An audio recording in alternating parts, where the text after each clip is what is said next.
बच्चे आ गए।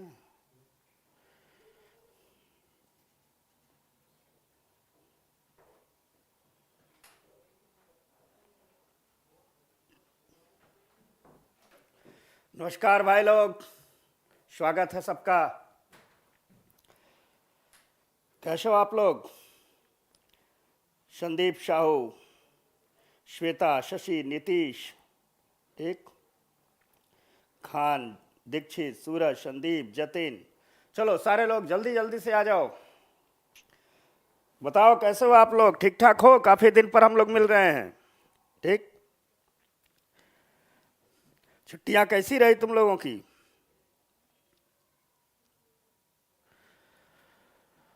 तो दोस्तों, आज से हम शुरू करेंगे। ढेर सारे लोगों की डिमांड थी साइंस। निर्माण आईएएस की यूट्यूब चैनल पर जो एनसीईआरटी सीरीज चल रही थी, उसमें आज से हम शुरू करेंगे साइंस। और साइंस के साथ ही एनसीईआरटी ने इकोलॉजी इन्वायरमेंट को अलग से नहीं लिखा है, साइंस के साथ लिखा है। तो साइंस जब पढ़ेंगे, क्लास 6 से आज हम शुरू करेंगे। तो जहाँ जहाँ साइंस आएगा, जहाँ जहाँ उसमें इकोलॉजी इन्वायरमेंट आएगा, जिस जिस चैप्टर में उसी क्रम से करते जाएंगे। क्योंकि साइंस में क्लास 6 से एनसीईआरटी पढ़नी बड़ी जरूरी होती है। छोटी छोटी चीजें होती हैं, छोटी छोटी चीजों को समझना बहुत जरूरी होता है। कई लोगों का, जल्दी जल्दी से आ जाओ सारे लोग, ठीक। अब कई लोग कह रहे हैं कि सर पॉलिटी नहीं हुई, तो इस साइंस के बाद तुरंत पॉलिटी करेंगे। कुछ कारणों से ये सेगमेंट बदला है, ठीक। आप लोगों में ढेर सारे लोगों की डिमांड साइंस भी थी, तो कोई बात नहीं है, साइंस भी हमें ही करना है, पॉलिटी भी हमें करना है, एनसीईआरटी का सोशियोलॉजी भी हमें ही करना है। तो आराम से कर लेंगे, पहले साइंस कर लेते हैं, ठीक। क्योंकि साइंस थोड़ा ज़्यादा टाइम टेकिंग है, बच्चों की तरह आपको समझाना पड़ेगा। और बच्चा मान करके अपने आप को आप पढ़िए, और मैं बच्चा मान के समझाऊंगा। साइंस धीरे धीरे याद हो जाएगी, पता ही नहीं चलेगा। दो बातें, तो सबको, जितने लोग आ चुके हैं, ठीक, सबको नमस्कार, गुड आफ्टरनून सब लोग कह रहे हैं। फिर बाद में गुस्सा आते हैं हमारा नाम नहीं लिए, तो मैं सबका नाम एक ही बार में ले लेता हूं, जितने लोग हैं। और दो बातें इस साइंस को शुरू करने से आपको बताता हूं। साइंस के साथ दो समस्याएं हैं। जो आर्ट बैकग्राउंड के लोग हैं उनको साइंस आती ही नहीं है, बात नंबर एक, ठीक, साइंस आती ही नहीं है। तो जिनको साइंस अब तक नहीं आती होगी, कमेंट बॉक्स में वो लोग आज से आश्वस्त हो जाएं कि साइंस आ जाएगी। अब उनको सिखाने की मेरी गारंटी है। तो जिनको साइंस नहीं आती, एकदम नहीं आती, वो सीख लेंगे, वो मैं यही गारंटी ले रहा हूं, आप लोग सीख लेंगे, ठीक। पहली बात ये। दूसरी बात, जिन्होंने, कुछ लोग ये भ्रम में होते हैं कि हमने शुरुआती क्लासेज में 10वीं में 12वीं में साइंस पढ़ा है, बीएससी किया है, तो हम 6ठी 7वीं के एनसीईआरटी क्यों पढ़े, हमको साइंस आती है। और ऐसे लोग देखते होंगे साइंस बैकग्राउंड वालों के भी सबसे अधिक साइंस के ही सवाल गलत होते हैं। ऐसा क्यों होता है? ऐसा इसलिए होता है कि एक चीज मैं बैक चलूंगा। दरअसल जो हमारा सिलेबस है वो साइंस नहीं है, वो जनरल साइंस है। एक चीज समझा देता हूं, पढ़ाना शुरू करता हूं। जो हमारा सिलेबस है वो जनरल साइंस है, साइंस नहीं है। यानी ये साइंस नहीं है क्या? General science. अब कहोगे, अब देखो यही वो मोड़ है जहां उनके सवाल गलत, जिनको साइंस नहीं आती वो भूल जाए, उनको आ गई। ये बात मैं उनके लिए बता रहा हूं जो इस भ्रम में रहते हैं जिनको साइंस आती है।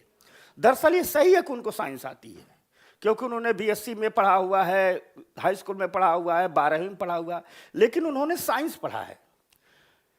यूपीएससी और जितने भी स्टेट सिविल सर्विसेज की एग्जाम होते हैं उन सब में साइंस की जगह जनरल साइंस आता है। जनरल साइंस का मतलब ये होता है, अब कहोगे मतलब क्या होता है?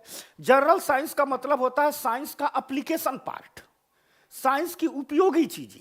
जैसे जब हम साइंस पढ़ते हैं तो इसमें ढेर सारे नियम, ढेर सारे सिद्धांत पढ़ते हैं। पढ़ेंगे आर्किमिडीज का सिद्धांत क्या है, पढ़ेंगे आर्किमिडीज का सिद्धांत क्या है, यह साइंस का मामला है। लेकिन सवाल क्या पूछता है कि लोहे की कील पानी में डूब जाती है, लोहे का जहाज तैरता रहता है। जो लोहे का जहाज तैरता है वह आर्किमिडीज के सिद्धांत का ही व्यवहारिक रूप है। यानी सिद्धांत नहीं पूछे जाते हैं, थियरी नहीं पूछी जाती है, उसके व्यवहारिक रूप पूछे जाते हैं, जिसका daily to daily, day to day life में हमारा सामना होता है।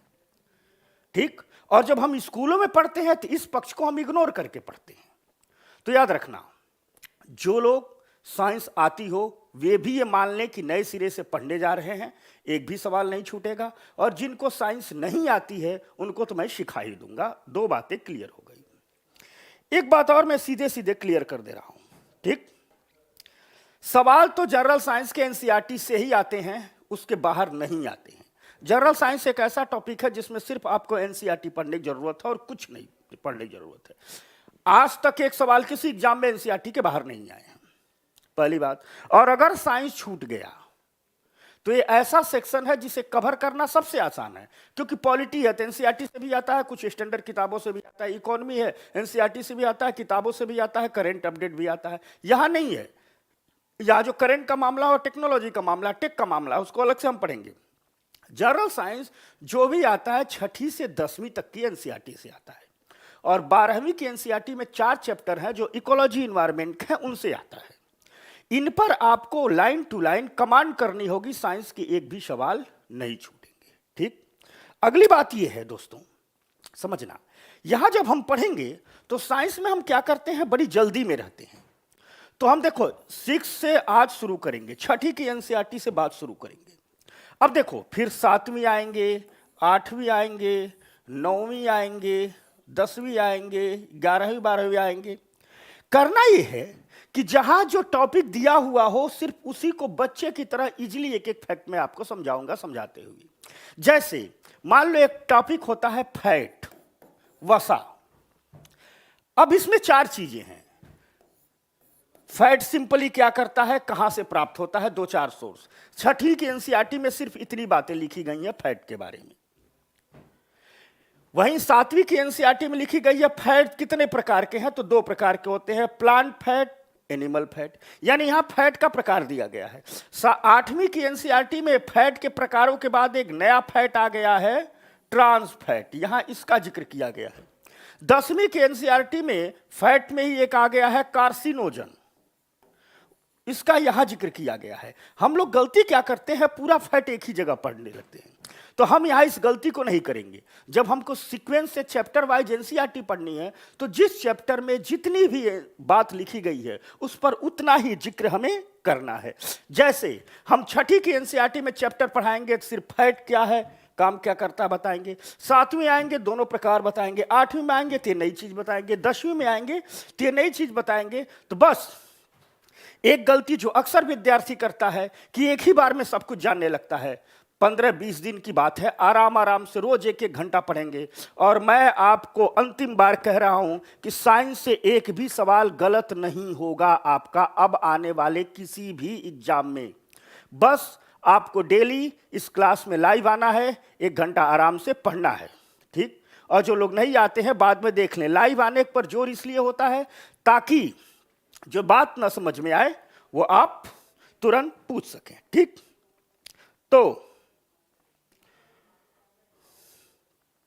तो बात शुरू करें दोस्तों। तो बात आज शुरू करते हैं 6ठी की एनसीईआरटी से। एनसीईआरटी क्लास 6 से आज की वार्ता शुरू करते हैं। मैं आप लोगों को बहुत मिस किया, तो क्लास 6 एनसीईआरटी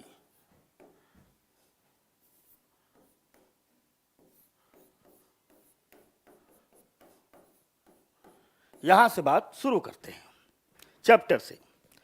तो सारे लोग जुड़ चुके हैं, मैं सबको, अच्छा नीतीश, मिशन, विजय, शोहराब अली, मेरे सारे पुराने विद्यार्थियों को मैं ढूंढ रहा हूं, सचिन, ठीक, समझ गए। तो आप आ जाओ, तो यहीं से बात शुरू करते हैं। तो एनसीईआरटी क्लास 6 का पहला चैप्टर है, आ जाओ, अध्याय 1 है भोजन, फूड। बहुत छोटा सा चैप्टर है, 10 मिनट में हम समझा देंगे। एनसीईआरटी क्लास 6 का पहला चैप्टर है फूड। कहां से आता है, कहां से आता है भाई भोजन? सीधी सी बात है, खाना तो रोज खाते हैं, तो भोजन आता कहां से है? देखो कितनी बारीकी से एनसीईआरटी लिखती है कि सबसे पहली चर्चा फूड से ही करती है। अब इसी फूड में अभी बताएंगे फूड कहां से आता है, फिर बताएंगे फूड से कंपोनेंट क्या मिलता है, आगे पूरी डाइजेशन की प्रोसेस बताएंगे फूड, ठीक। पूरा का पूरा डाइजेशन समझाएंगे, अगली क्लासों में कौन कौन सी बीमारियां होती है उसको समझाएंगे। तो आओ, तो भोजन कहां से आता है, ठीक, यह कहां से आता है। और दो बातें फिर, जिनका साइंस बैकग्राउंड रहा है वो भी बहुत ध्यान से पढ़ें, जिनका नहीं रहा है वो आश्वस्त हो जाए, आ जाएगा, ठीक। तो भोजन कहां से आता है, तो देखो, भोजन हमें पौधे से प्राप्त होता है। भोजन कहां से प्राप्त होता है, पौधे से प्राप्त होता है। याद रखना, पूरी की पूरी जितना भी जंतु जगत है वह सिर्फ और सिर्फ भोजन के लिए किस पर डिपेंड है, पौधे पर डिपेंड है। इसको अभी एक साइकिल से समझाएंगे कैसे। यानी हम जो भोजन खाते हैं, अब कह रहे हो कि जो मांसाहारी होते हैं, शेर क्या है, मान लो कि कोई व्यक्ति मांस खा रहा है तो कह रहा है पौधे से कहां प्राप्त हो रहा है, तो अरे भाई, मान लो बकरी का मांस खा रहा है तो बकरी ने क्या खाया था, किसी पौधे को खाया था। यानी पौधा पौधे को खाया बकरी ने, बकरी को खाया मनुष्य ने। अर्थात इसका भी मूल सोर्स क्या हो गया, मूल सोर्स पौधा ही हो गया। याद रखना, अभी एक साइकिल हम बोर्ड पर समझाएंगे। तो एनसीईआरटी अपनी 6 में जो पहली बात लिखती है कि भोजन का प्राथमिक सोर्स, अब देखो ये सवाल स्टेट पीसीएस में 3 बार पूछा गया है कि जंतुओं का भोजन का प्राइमरी सोर्स क्या है। अभी हम बताएंगे समुद्र की मछलियों का भी भोजन का प्राइमरी सोर्स यही होता है, पौधा होता है। तो अगर हम यहां कुछ फैक्ट की बात करें, फिर कॉन्सेप्ट पर आएंगे कि भोजन पौधे से प्राप्त होता है। और याद रखना, पौधे का कोई ऐसा अंग नहीं है जो खाया ना जाता हो। अगर पौधे की बात देखें तो फ्लावर, ढेर सारे फूल खाए जाते हैं, फूलों के साग बनाए जाते हैं, फूलों की सब्जियां बनाई जाती हैं, फ्लावर खाए जाते हैं। ढेर सारे ये फ्रूट दिख रहे हैं लाल लाल, फल के रूप में हम खाते हैं, सेव, आम, अनार, ये सब फल है, फल भी खाते हैं। पौधों की पत्तियों को हम खाते हैं, ये भी खाने में उपयोग होता है। जिन पौधों के फल नहीं खाते हैं उनके सीड्स खाते हैं। जितने भी अनाज हैं वो क्या हैं, गेहूं, चावल, दाल, ठीक, गेहूं है, चावल है, दाल है, मटर है, सब क्या है, बीज हैं। तो पौधों के फ्लावर भी खाए जाते हैं, पौधों के फल भी खाए जाते हैं, पौधों की पत्तियां भी खाई जाती हैं, पौधों के सीड्स, पत्तियां यहां, पौधों के पत्तियां भी खाई जाती हैं, पौधों के सीड्स भी खाए जाते हैं, बीज भी खाए जाते हैं, पौधों के तने भी खाए जाते हैं। जैसे सरसों का पौधा हुआ, उसके तने का साग बना के खाते हैं। कई चीजें, आलू तना के रूप में ही मिलता है। पौधों की जड़ें भी खाई जाती हैं, जो रूट्स हैं, ठीक। ढेर सारे पौधों की जड़ें मेडिसिन के रूप में इस्तेमाल की जाती हैं। आयुर्वेद में जब आप आओगे, आप गाजर, मूली, चुकंदर, ये सब क्या है, जड़ों के उदाहरण है, यह जड़ें खाई जाती हैं। यानी पौधा एक ऐसी चीज है जिसका हर अंग खाया जाता है। संपूर्ण पौधा खाने में उपयोग में लाया जाता है। तो एक जनरल सा इंफॉर्मेशन रहा। अब अगर हम बात कहें, इस बात का जिक्र करें कि पौधा कैसे समस्त भोजन का प्राथमिक स्रोत है, तो उसको एक बैक में चल करके मैं समझाऊंगा। और समझाने का, पढ़ाने का मेरा तरीका वही रहेगा जो हम इकोनॉमिक्स में पढ़ाए थे।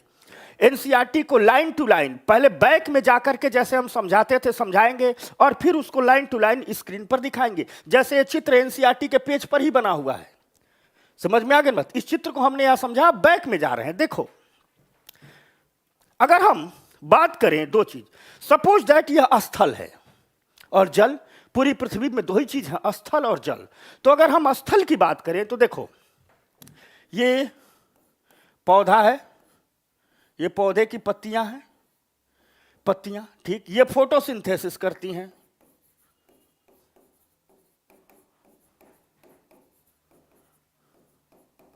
प्रकाश संश्लेषण करती हैं, ठीक।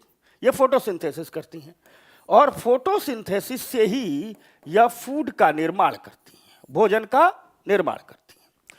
और यही भोजन जो निर्माण करती हैं, ठीक, यही पौधों की पत्तियों में संचित होता है, पौधों के समस्त भागों में जाता है, पौधों के बीज में जाता है, पौधों के फलों में जाता है, पौधों की जड़ों में जाता है। अलग अलग रूप से पत्तियों द्वारा बनाया गया भोजन ही क्या रहता है, संचित रहता है, संचित रहता है, ठीक। अब जब यह संचित होता है तो कई रूप में संचित हो जाता है। या कार्बोहाइड्रेट के रूप में संचित हो जाता है, ठीक, या फैट के रूप में संचित हो जाता है, या प्रोटीन के रूप में संचित हो जाता है, ठीक, यह संचित हो जाता है। समझ में आ गई बात। अब देखो, जड़ों से जो पौधे पानी का अवशोषण करते हैं, खनिज लवणों का अवशोषण करते हैं। तो वह पानी भी वह मिनरल्स भी अवशोषित होता है, वह खनिज भी अवशोषित होता है, साथ साथ कई प्रकार के विटामिन अवशोषित होते हैं, साथ साथ वाटर भी इनमें रहता है। यानी पौधे अपनी भोजन बनाने की प्रक्रिया में जहां पत्तियों से कार्बोहाइड्रेट, फैट, प्रोटीन बनाते हैं, ठीक, विटामिन का ढेर सारे अंगों से संश्लेषण करते हैं, वहीं जमीन से वह खनिज का अवशोषण करते हैं, पानी का अवशोषण करते हैं और अपने पत्तियों में, जड़ों में, फल में, बीज में इन्हें संचित रहते हैं।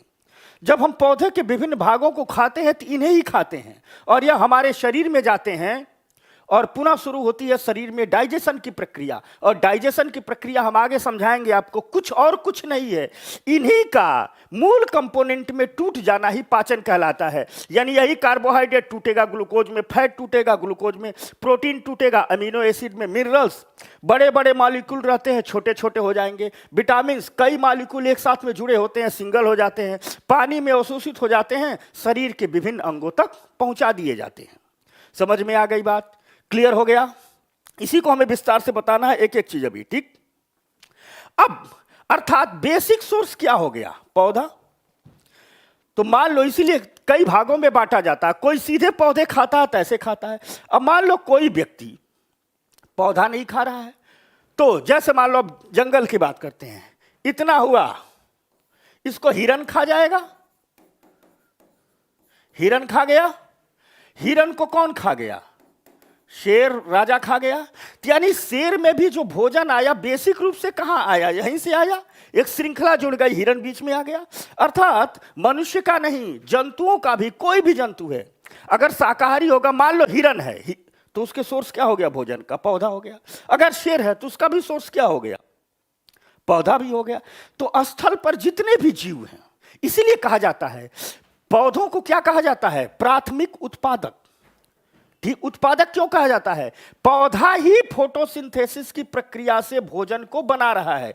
बाकी जीव जंतु जितने भी हैं वह पौधे द्वारा बनाए गए भोजन पर ही निर्भर हैं। चाहे मनुष्य है, सीधे खा रहा है तो मनुष्य इस पौधे पर निर्भर है, भोजन बना नहीं रहा है। ठीक, हिरन है, इसको खा रहा है तो इसी पौधे द्वारा बनाए गए भोजन पर। मनुष्य ने हिरन को खा लिया तो वो क्या है? फाइनली यही तो खा रहा है। समझ में आ गया बात? इसीलिए कहा जाता है भोजन का प्राथमिक सोर्स पौधा है, या बनाता है भोजन को, इसीलिए यही प्राथमिक उत्पादक है। बात नंबर एक। अगर समुद्रों की बात की जाए, अब इसी बात को आगे हम विस्तार से बढ़ाएंगे। समुद्रों की बात की जाए, इसी को जो हम इकोलॉजी इन्वायरमेंट पढ़ाएंगे बेसिक रूप से फूड चेन आ जाएगी। अगर समुद्रों की बात की जाए तो मान लो ये समुद्र है, अब छोटा सा समुद्र बना रहे हैं, ठीक ना, इतना छोटा नहीं होता है। मान लो ये समुद्र है, ठीक, समुद्र है या तालाब है, कुछ भी है, इसमें छोटे छोटे, बहुत छोटे छोटे पौधे पाए जाते हैं। कुछ को तो माइक्रोस्कोप से देखना पड़ता है, बहुत छोटे छोटे पौधे पाए जाते हैं। इनको हम कहते हैं फाइटोप्लैंक्टन। फाइटोप्लैंक्टन, पादप प्लवक।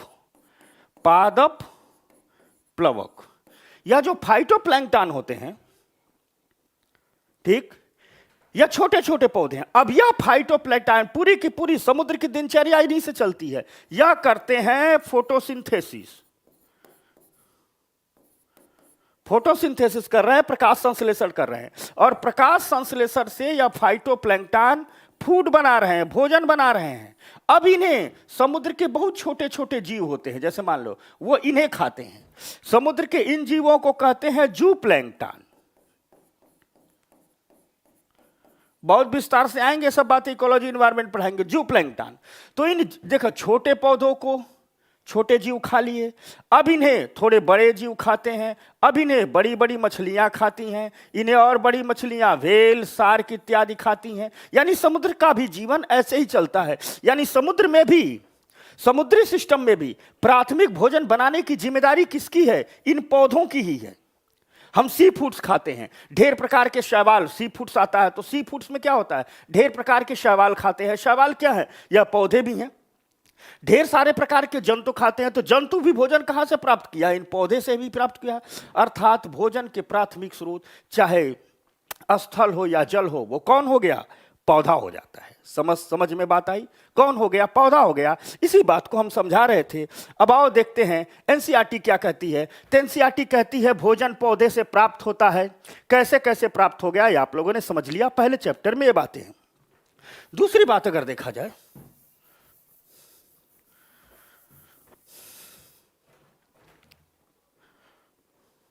देखो वही बात अब जो हमने समझा दिया, जो लोग नए आए हैं वो तो जान लें, जो पुराने हैं। अच्छा, टाइगर लिख रहे हैं गुड आफ्टरनून, चलो सबको गुड आफ्टरनून। ठीक, तो दीपक दुबे जी आगे देखो, जो लोग पुराने वो जानते थे किसी विषय को हम पहले समझाते हैं, फिर उसको लाइन टू लाइन पढ़ाते हैं, और जो नए लोग जान ले ये तरीका रहेगा पूरी एनसीईआरटी का पढ़ने का। तो वही बात जो हमने अब तक समझाई उसको एनसीईआरटी कैसे लिख रही है कि पौधे जीव जगत को भोजन उपलब्ध कराने वाले प्राथमिक स्रोत हैं। इसी बात को हम समझाए हैं। क्या है? प्राथमिक स्रोत हैं, और इसी प्राथमिक स्रोत पर समस्त जीव आश्रित रहते हैं, चाहे वो समुद्र का जीव है चाहे स्थल का जीव है। इसीलिए इन पौधों को हम क्या कहते हैं? प्राथमिक उत्पादक कहते हैं। ठीक, तो ये जो पौधा हो गया यह क्या हो गया? प्राथमिक स्रोत हो गया, क्योंकि फोटोसिंथेसिस कर रहा है, भोजन बना रहा है, सारे जीवों को खिला रहा है। और जब यही पौधा सारे जीवों को खिला रहा है, चाहे जल हो या स्थल हो, तो यह क्या हो जाएगा? प्राथमिक उत्पादक हो जाएगा। इतनी बात समझनी है। क्लियर हो गया भाई लोग? इतनी बात समझनी है। ठीक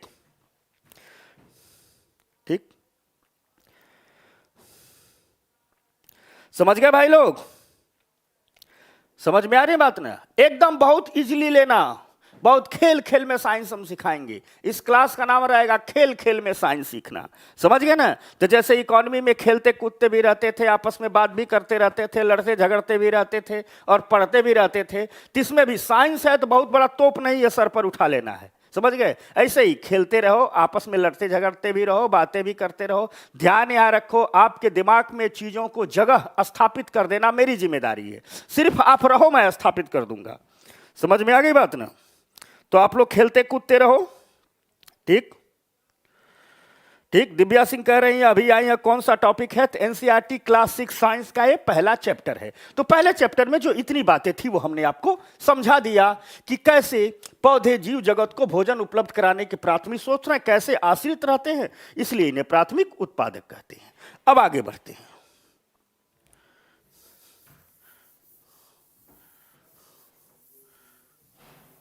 ठीक, अब आगे बढ़ते हैं तो हम भोजन प्राप्ति के आधार पर जंतुओं का वर्गीकरण किया गया है। भोजन प्राप्ति के आधार पर जंतुओं का वर्गीकरण किया गया है। एनसीईआरटी ने क्लास 6 के पहले चैप्टर में यह वर्गीकरण किया है। और जो भोजन प्राप्ति के आधार पर जंतुओं का वर्गीकरण किया गया है उसमें 3 प्रकार से बांटा गया है। शाकाहारी मतलब वे जंतु जो सिर्फ पौधों को खाते हैं। ठीक, यानी शाकाहारी में वे जंतु शामिल होते हैं जो सिर्फ पादप उत्पाद को ही खाते हैं, जैसे गाय, खरगोश। तो गाय किस में आ जाएगी? शाकाहारी में आ जाएगी। हमने हिरन का उदाहरण दिया था, हिरन भी किस में आ जाएगा? शाकाहारी में आ जाएगा। यानी वे जंतु जो सिर्फ पादप उत्पादक को खाते हैं क्या कहलाते हैं? शाकाहारी। अर्थात भोजन के आधार पर जो जंतुओं का वर्गीकरण किया जाता है, पहला क्या हो गया? शाकाहारी। दूसरा क्या हो गया? मांसाहारी, कार्निवोरस। दूसरे को हम क्या कहते हैं? मांसाहारी। इसमें वे जंतु हैं जो दूसरे जंतुओं को खाते हैं, जैसे शेर क्या हो गया? मांसाहारी। सांप क्या हो गया? मांसाहारी। यानी भोजन प्राप्त के आधार पर जो दूसरे जो वर्गीकरण है उसे कहते हैं मांसाहारी। ठीक, और तीसरा है सर्वाहारी, ओमनिवोरस। सर्वाहारी, ओमनिवोरस। ठीक, तो सर्वाहारी में वे जंतु आते हैं। देखो, एक वर्ग तो हो गया कि चल भाई सिर्फ पौधा खा रहे हैं, गाय माता है, ठीक, खरगोश है, बहुत प्यारा सा होता है, क्यूट सा, चल भाई ये शाकाहारी हो गया। अपना शेर राजा है, मांसाहारी हो गया। लेकिन हम लोग कहाँ जाएंगे? मनुष्य कहाँ जाएगा? मनुष्य तो बड़ा चटोरा है, या तो इधर भी शिफ्ट हो जाता है, इधर भी शिफ्ट हो जाता है। साग रोटी भी खा लेगा और मटन कबाब भी खा लेगा, तंदूरी चिकन भी खा लेगा। यानी मनुष्य एक ऐसा जीव है जो शाकाहारी में भी शिफ्ट हो जाता है, मांसाहारी में भी शिफ्ट हो जाता है। आप लोगों में से भी ढेर सारे लोग सिर्फ शाकाहारी होंगे, कुछ लोग सिर्फ मांसाहारी होंगे, कुछ लोग दोनों वाले होंगे। तो उसे कहा जाता है ओमनीवोरस सर्वाहारी। ओमनीवोरस सर्वाहारी में वे जंतु आते हैं जो ये भी खा लेते हैं, ये भी खा लेते हैं। शेर सिर्फ मांस खाता है, लेकिन मनुष्य शेर को भी शिकार करके उसका मीट बना के खा लेता है। गाय, खरगोश सिर्फ शाकाहारी है, लेकिन मनुष्य खरगोश को भी खा लेता है। ढेर सारे देशों में गाय भी खाई जाती है। तो यानी मनुष्य किस में हो गया? सर्वाहारी में हो गया। तो यह भोजन प्राप्ति के आधार पर 3 प्रकार का वर्गीकरण। बहुत छोटी छोटी, बहुत आसान बातें बताएंगे, इसमें ढेर सारी बातें हैं, लेकिन जहां एनसीईआरटी ने जिस चैप्टर में बताया होगा उसी चैप्टर में बताएंगे, क्योंकि यही साइंस को सीखने का। याद रखना, आप यहां पढ़ने नहीं, मेरी क्लास में जब मैं लाइव हूं तो आप पढ़ने नहीं, सीखने आते हैं। पढ़ाई भूल जाती है, सीखा हुआ चीज भूलता नहीं है। तो सिखाने का यह तरीका है कि जहां जितनी बातें हैं उतनी ही बातें प्यार से आपको बता दी जाए, बाकी आप बातचीत करते रहिए अपने, ठीक। हाँ, ये कौन है? चटोरा, ठीक। लक्षित श्रीवास्तव लिख रहा है चटोरा। हाँ, तो बहुत चटोरा है, पता है मुझे, ठीक। अच्छा, मनोरमा क्या लिख रही है? ठीक। विजय, अच्छा विजय लिख रहा है सर आजकल सब खाते लोग। हाँ, सब खाते हैं, ठीक ना। और चीन वाला तो कुछ भी खा लेता है। चीन के बारे में, चीन के लोगों के बारे में कहा जाता है इस धरती पर जितनी चीजें हैं सब खाते हैं, ठीक। वे चमगादड़ तक खाते हैं, चमगादड़ खाते हैं, बिच्छू खाते हैं, सांप खाते हैं। कोई भी जीव ऐसा नहीं है जो वो खाते ना हो। तो पक्के शाकाहारी कौन हो जाएंगे? वो छोटी आंखों वाले जो चाऊ माऊ होते हैं वो पक्के शाकाहारी हो जाते हैं, ठीक। समझ में आ गई बात? तो ये रहा वर्गीकरण भोजन के आधार पर। तो मुझे उम्मीद है आपको 2 बातें समझ में आ गई होगी, ठीक। बात नंबर 1 कि पौधा प्राथमिक उत्पादक है, कभी नहीं भूलना। कैसे है ये भी समझ में आ गया होगा। और भोजन प्राप्त के आधार पर ये 3 चीजों को बांटा गया है, ये भी समझ में आ गया होगा। क्लियर हो गया भाई लोग? अब अगली बात, अध्याय 2 यानी पहले अध्याय में सिर्फ इतनी ही बातें थी। छठी एनसीईआरटी के पहले चैप्टर में सिर्फ इतनी ही बातें थी। अब हम चलते हैं छठी एनसीईआरटी के दूसरे चैप्टर पर, ठीक। अच्छा, एंजल लिख रहे हैं हम मुर्गा मछली नहीं खाते सर। तो चल, तो तू शाकाहारी में आ गया, ठीक। एंजल शाकाहारी में आ गई। अच्छा, एंजल लड़का है कि लड़की है? ठीक। उज्जवल, ठीक। अच्छा, मानस लिख रहा बहुत दिनों बाद आपके दर्शन हुए गुरुजी। तब रोज दर्शन होंगे, मुझे भी तुम लोगों का दर्शन बहुत दिनों बाद हो रहा है, ठीक। तो पहला अध्याय समाप्त, समझ में आ गया? बोलो, दूसरे अध्याय में चलें। अब देख लो, चल भाई, आप पीडीएफ इको का मांग रहा है, चल देख लूंगा कितना मिला है नहीं मिला है, ठीक ना। शायद मिल गया भाई, तो चल आ जाओ। तो दूसरे में थोड़ा ठहरना है, भोजन के कंपोनेंट। भोजन के, अब देखो एनसीईआरटी कैसे बच्चों को सिखाती है। इसीलिए किसी भी व्यक्ति को साइंस सीखना हो तो एनसीईआरटी के चैप्टर को से सीख लो। कारण क्या है कि वह लिखा गया बच्चों के लिए। तो एनसीईआरटी 6 के पहले चैप्टर में बताती है कि भोजन के आधार पर वर्गीकरण क्या है। अब एनसीईआरटी अपने दूसरे चैप्टर में बताती है कि भोजन के कंपोनेंट क्या है, क्या क्या कंपोनेंट है। तो बढ़ जाए दूसरे चैप्टर की ओर, तो आ जाए भाई लोग दूसरे चैप्टर की ओर बढ़ो। तो भोजन के जो कंपोनेंट हैं, जो फूड कंपोनेंट हैं, उसे हम न्यूट्रिएंट कहते हैं, पोषक कहते हैं। देखो यहां भोजन भी दिख रहा है। शाकाहारी लोग देखे थोड़ा भी ललचा भी सकते हैं देख करके। भूख तो नहीं लग गई भोजन की? देख यहां तो लोग, इसमें चावल है, रोटी है, सब्जियां है 3 प्रकार की। अब देखो यहां मैं एक चीज समझाने वाली है, इसे क्यों लगाया। जिसे हम भोजन कहते हैं, तो जो शाकाहारी होगा वो देख करके लार तो नहीं टपक रहा है तू लोगों का, ठीक। चावल देख लिया, रोटी देख लिया, सब्जियां देख रही है, इसको हम भोजन कहते हैं। अब कोई मांसाहारी होता तो यही थोड़ा चिकन, मछली, मटन, अंडा इत्यादि रख लो तो मांसाहारी का काम हो जाएगा। वो कल्पना कर ले मांसाहारी वाले के यहाँ चिकन मटन रखा गया है। अब देख भाई लोग, जब हम साधारण भाषा में कहते हैं कि भोजन, ठीक, तो ये होता है। लेकिन जब हम तो भोजन का मतलब क्या होता है? रोटी चावल दावल सब्जी सलाद अचार, ये भोजन हो गया। लेकिन जब हम साइंस की भाषा में कहते हैं भोजन, तो भोजन का मतलब होता है कि इसमें सारे वो कंपोनेंट हैं कि नहीं जो स्वास्थ्य के लिए जरूरी हैं। अर्थात हम रोटी खाते हैं तो बेसिकली रोटी नहीं, कार्बोहाइड्रेट खा रहे होते हैं, क्योंकि कार्बोहाइड्रेट जाके संचित कहाँ हो गया था? गेहूं के बीज में।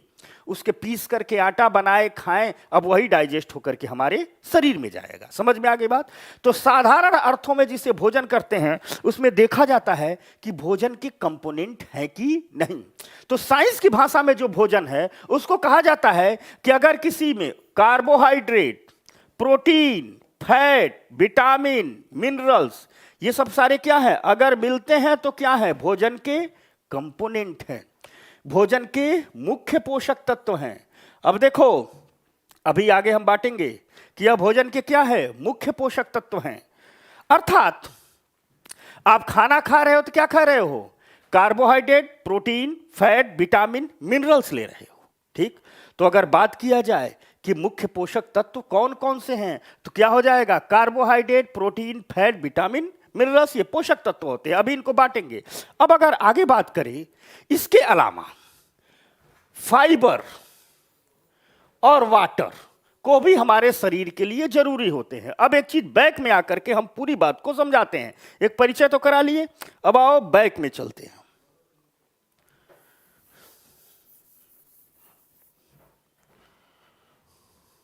देखो, ये फूड है, ठीक, भोजन है। जब इसे साइंस में कहते हैं तो इसे बांटा जाता है, पोषक तत्वों में बांटा जाता है। क्या क्या चाहिए, अगर हम बांटेंगे बाद में, अगर हम क्या क्या चाहिए फूड में, साइंस की भाषा में फूड क्या होता है? तो साइंस की भाषा में फूड होता है carbohydrate, fat, protein, minerals, vitamin, fibre, water, पानी। ठीक, इसे रुक्षांश बोलते हैं। एनसीईआरटी में लिखा गया है रुक्षांश। अब देखो, देखना, ये जो कार्बोहाइड्रेट है कहां कहां पाया जाता है मैं विस्तार से बताऊंगा, एक एक चीज बता रहा हूं केवल। ये जो कार्बोहाइड्रेट है, ये जो फैट है, इससे हमारे शरीर को एनर्जी मिलती है, ऊर्जा मिलती है। यह जो प्रोटीन है, इससे ऊर्जा भी मिलती है, साथ साथ हमारे शरीर के ढांचे को बनाता है, मसल्स को, सेल को बनाने का काम यही करता है। समझ गया आगे बात?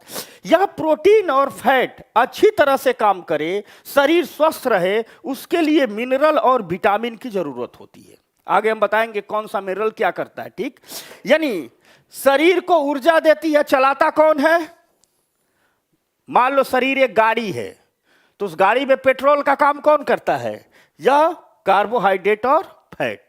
ठीक, गाड़ी बनती किससे? स्टील से, प्लास्टिक से, तो स्टील प्लास्टिक का काम कौन कर रहा है? प्रोटीन।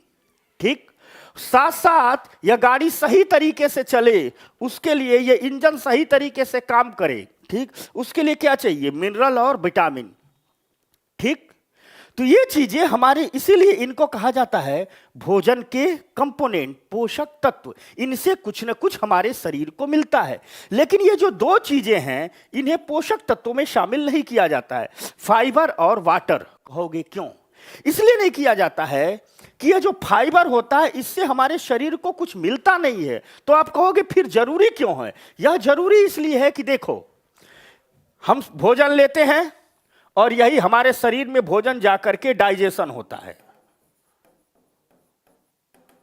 पाचन होता है। इस भोजन का क्या होता है? पाचन होता है। अगर हम कुछ ऐसे करें कि इसको कुछ ऐसे कर दें कि मनुष्य ने, हम डाइजेशन में पढ़ाएंगे, फूड लिया, इसका क्या हो गया? डाइजेशन, पाचन, और इस डाइजेशन के बाद जो भोजन किस में टूट गया? Carbohydrate, fat, protein, minerals, vitamin में। इनसे शरीर को कुछ न कुछ मिल रहा है, ठीक, पोषक तत्व कहलाते हैं। लेकिन भोजन जो हम खाते हैं उसमें जब ये चीजें निकल जाती हैं तो ढेर सारा पदार्थ होता है उस भोजन में जिसकी जरूरत हमारे शरीर को नहीं होती है। अब यह जरूरी होता है कि जिन चीजों को हमारे शरीर की जरूरत नहीं होती है वे हमारे शरीर से बाहर निकलें। क्या हो? वे हमारे शरीर से बाहर निकलें। उन्हें कहा जाता है अपच पदार्थ, अनडाइजेस्ट मटेरियल। ये बाहर तभी निकलेंगे जब शरीर में रेशे रहेंगे, फाइबर रहेगा। तो फाइबर का काम क्या हो गया कि जो हमारे शरीर में अपच पदार्थ है उनको शरीर से बाहर निकाल देना। समझ में आ गई बात? अर्थात फाइबर ऐसी चीज है जिससे कुछ मिलता नहीं है शरीर को, लेकिन फिर भी यह भोजन का कंपोनेंट है, क्योंकि भले यह कुछ न दे रहा हो, कोई लाभ नहीं पहुंचा रहा हो, लेकिन यह हानि भी पहुंचाने नहीं देता है। ठीक, ढेर सारे लोग जैसे आपके दोस्त होते हैं, वो आपको कोई लाभ नहीं देंगे लेकिन आपको वो नुकसान भी नहीं पहुंचाते हैं। वैसे अब मान लो जो अनडाइजेस्ट मटेरियल है, अपच पदार्थ हो, शरीर से बाहर ना निकले तो शरीर को क्या हो जाएगा? रोग हो जाएगा। ठीक, इसीलिए जब किसी को अनडाइजेशन होता है, उसको अपच की समस्या होती है, तो डॉक्टर क्या कहता है? फ्रूट्स खाइए, उसमें ढेर सारे फाइबर होते हैं। समझ में आ गई बात? तो इनसे तो शरीर को कुछ न कुछ मिलता है, इसका काम होता है शरीर से अपच पदार्थों को बाहर निकालना। यूपीएससी के एग्जाम में सवाल पूछ दिया गया है कि निम्नलिखित में से कौन भोजन का कौन सा कंपोनेंट पोषक पदार्थों की आपूर्ति नहीं करता? और उसमें था कार्बोहाइड्रेट, फैट, प्रोटीन और फाइबर। तो फाइबर किसी पोषक पदार्थ की आपूर्ति नहीं करता, लेकिन जरूरी है हानिकारक तत्वों को बाहर निकालने के लिए। वैसे ही, समझ गए बात को? वैसे ही एक चीज और समझा रहा हूं, पानी, फिर उसको पढ़ूंगा तब आप लोगों को समझ में आएगा। वैसे ही है पानी, वाटर। ठीक,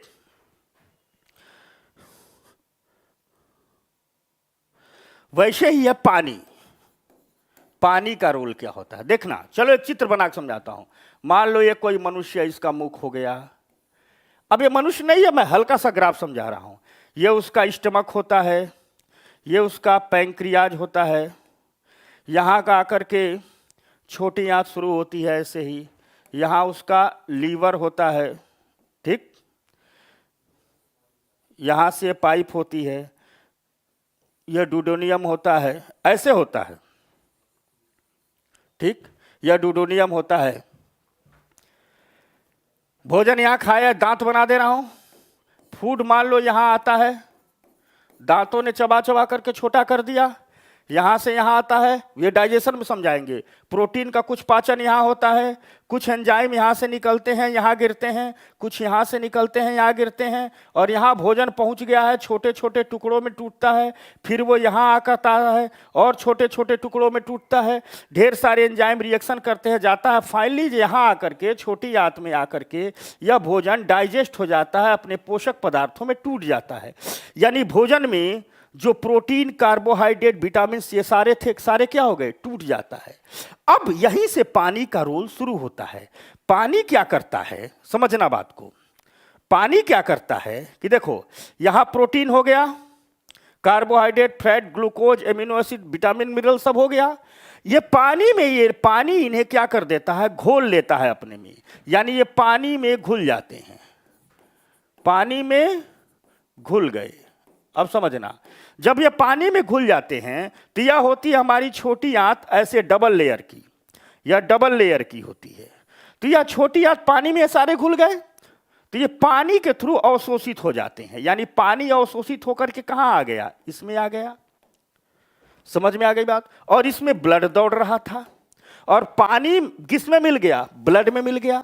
तो जब पानी ब्लड में मिला तो उसके साथ पानी में जो घुल गए पदार्थ थे वे भी ब्लड में मिल गए। अब यही ब्लड सप्लाई होगा सेल को, कोशिका को। ठीक, और जिस कोशिका को ग्लूकोज की जरूरत है, अमीनो एसिड की जरूरत है, फैट की जरूरत है, विटामिन की जरूरत है, मिनरल्स की जरूरत है, जहां जो जरूरत होगा ब्लड सप्लाई देगा। यानी पानी का रोल क्या है? पानी का रोल है कि पाचन की प्रक्रिया में जो पोषक तत्व निकले उनका अवशोषण कर लेना, अपने में घोल देना, और फिर उसको ब्लड में पहुंचा देना, और ब्लड के माध्यम से कहां चला गया? पूरे शरीर में मिल गया।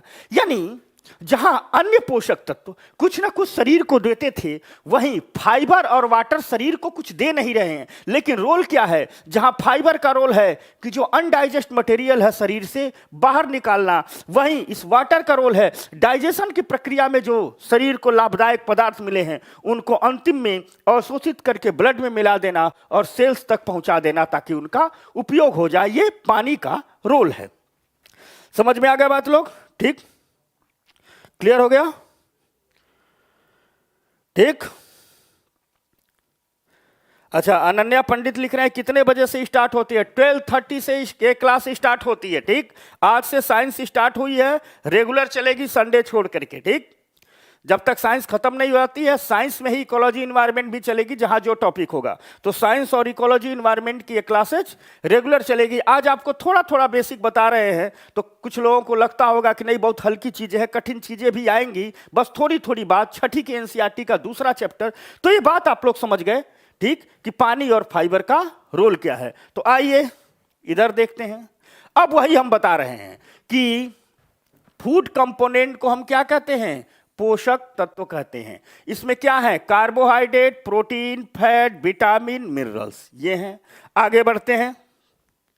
ठीक, आगे जब बढ़ते हैं तो इसमें क्या है? फाइबर और वाटर, जल। ठीक, फाइबर और जल को पोषक तत्वों में शामिल नहीं करते हैं। अब यहीं से सवाल बनेगा, निम्नलिखित में से किसको पोषक तत्वों में शामिल नहीं करते हैं? एक बार सवाल पूछ चुका है, तो उसमें ऑप्शन था फाइबर, कभी वाटर भी रखा जाएगा। तो आप लोग सोचते होंगे कि पानी पीना तो बहुत जरूरी है, तो हम भी पी लेते हैं।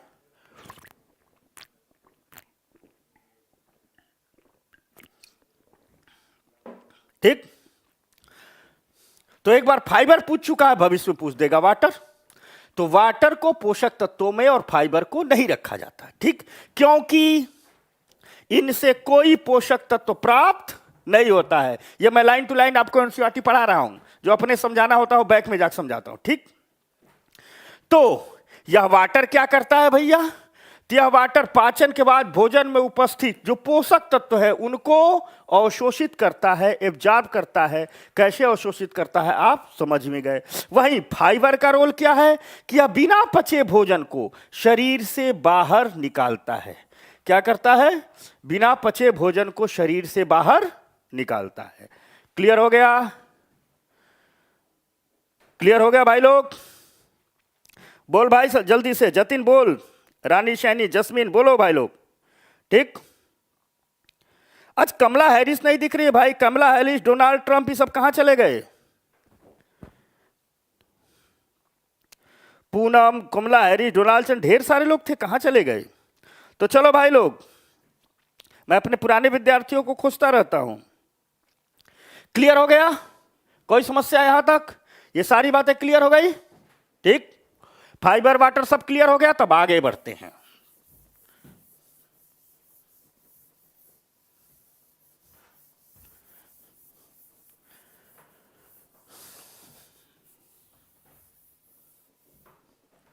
अब आगे आ जाओ।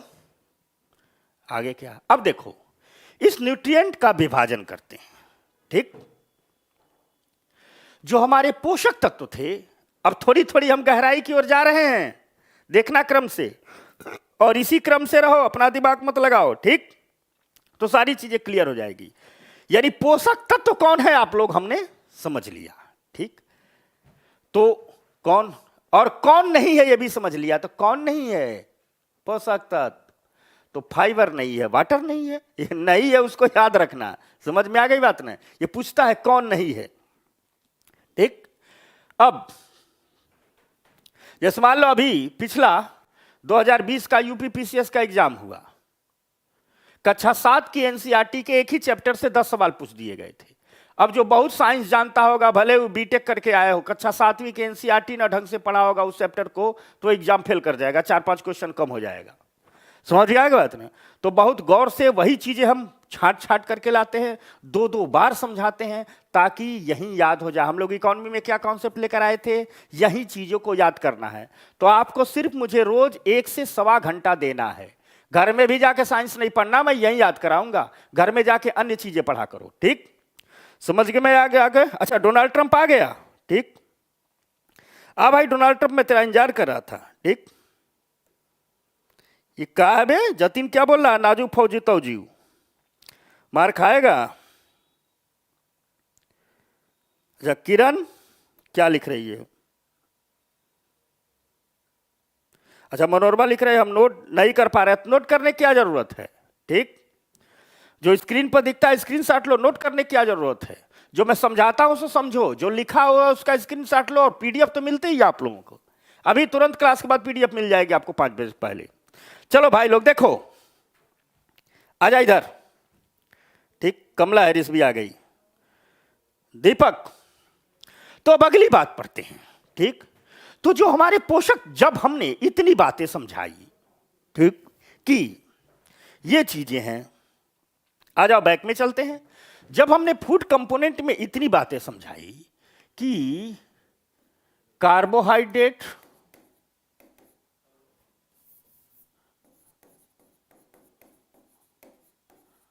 इतनी बातें समझाई, फैट, प्रोटीन, विटामिन, मिनरल,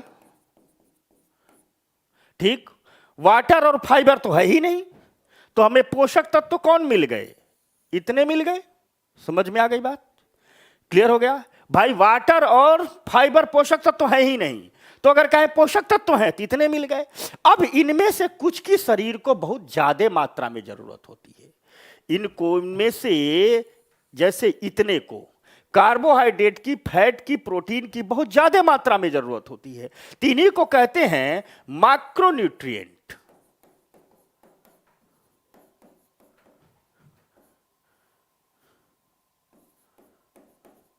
यानी मुख्य पोषक तत्व। इन्हें क्या कहते हैं? मुख्य पोषक तत्व। तो अब एक सवाल बन जाएगा कि निम्नलिखित में से कौन मुख्य पोषक तत्वों में है?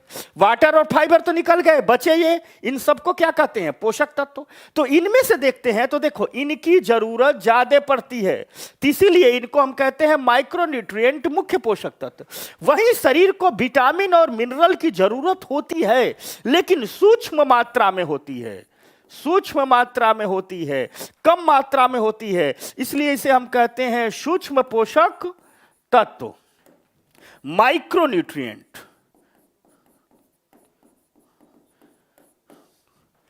अर्थात फाइबर और वाटर को निकल गए थे, हमारे पोषक तत्व बचे।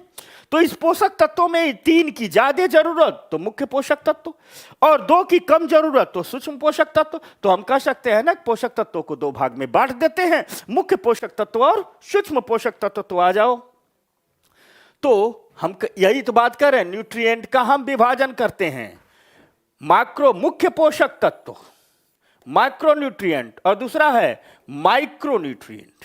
यही तो हम कह रहे थे, ठीक। तो मुख्य पोषक तत्व हैं जिनमें से अधिक मात्रा में जरूरत होती है। कौन? तो कार्बोहाइड्रेट हो गया, प्रोटीन हो गया, फैट हो गया। कौन कौन हो गया? कार्बोहाइड्रेट हो गया, प्रोटीन हो गया, फैट हो गया। वही माइक्रोन्यूट्रिएंट, जिनकी शरीर को कम मात्रा में जरूरत होती है, विटामिन हो गया, मिनरल हो गया। अर्थात पोषक तत्वों के भीतर भी जब हम विभाजन करें तो विटामिन और मिनरल एक साथ आ जाते हैं, या दोनों दोस्त हो जाते हैं, और क्या हो गए? कम मात्रा में, तो माइक्रोन्यूट्रिएंट हो गए। वहीं ये ज्यादा मात्रा में, इन्हें क्या कहते हैं? अब यहां से ऐसे सवाल बनता है, निम्नलिखित में से कौन माइक्रोन्यूट्रिएंट, मुख्य पोषक तत्वों में शामिल नहीं है? तो पहला ऑप्शन क्या हो जाएगा? ए कार्बोहाइड्रेट, दूसरा प्रोटीन, तीसरा फैट, चौथा विटामिन। तो कौन शामिल नहीं है? विटामिन। समझ में आ गई बात? तो यहां तक 2 बातें याद रखना, वाटर और फाइबर पोषक तत्व नहीं है।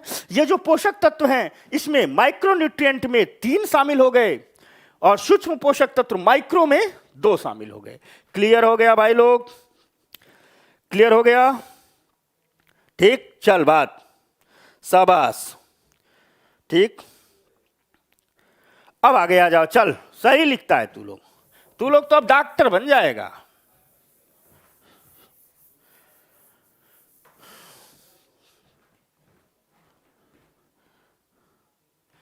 अब अगला टॉपिक है, और यही टॉपिक खत्म हो जाएगा, छोटा सा टॉपिक है कि ये विभिन्न पोषक तत्व हमारे शरीर के लिए करते क्या है भैया, तो इन पर अभी विस्तार से पढ़ना है। अब अगली कक्षा में यही कार्बोहाइड्रेट बहुत सिंपल है, आगे की कक्षा में बहुत विस्तार है, बताएंगे कार्बन हाइड्रोजन ऑक्सीजन कैसे मिलते हैं तो कार्बोहाइड्रेट बन जाते हैं, लेकिन यहां नहीं बताएंगे। यहां सिर्फ उतनी बताएंगे जितनी क्लास 6 छठी की एनसीईआरटी अपने दूसरे चैप्टर में बताती है। हाँ, कुछ करेंट अपडेट जहां करना होगा, जहां कोई नई चीज आई है अभी एनसीईआरटी नहीं लिख रही है, वहां मैं आपको बताऊंगा। समझ में आगे बात?